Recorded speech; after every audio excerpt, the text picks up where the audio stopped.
নিয়ন্ত্রণ হারিয়ে ডাম্পার ধাক্কা মারল 4 চাকা গাড়ির পেছনে। 3-4 বার পাল্টি খেয়ে ডিভাইডারে উল্টে গেল 4 চাকা গাড়িটি। বড়ার জোরে প্রাণে বাঁচল গাড়ির 2 আরোহী।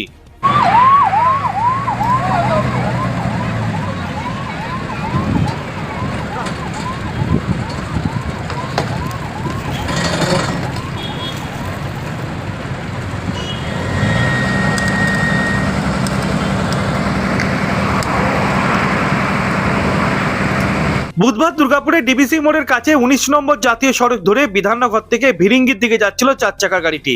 নিয়ন্ত্রণ হারিয়ে একটি ডাম্পার গাড়ির পেছনে ধাক্কা মারলে ভয়ঙ্কর এই দুর্ঘটনা ঘটে।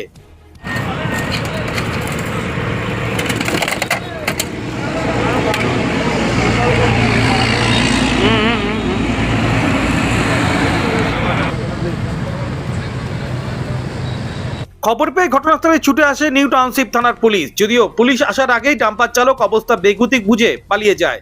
বেশ কিছুক্ষণ যানজট তৈরি হয়। এরপর পুলিশ এসে স্বাভাবিক করে জাতীয় সড়কের যান চলাচল। কোনটা 8000 বোতল আছে वो बोतल से रंग गाड़ी काफी स्पीड में होगा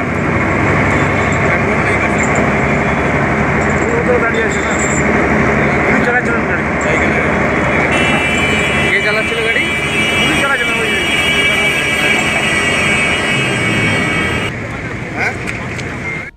অনুরাধা সেনগুপ্তর রিপোর্ট, খাঁটি খবর, দুর্গাপুর।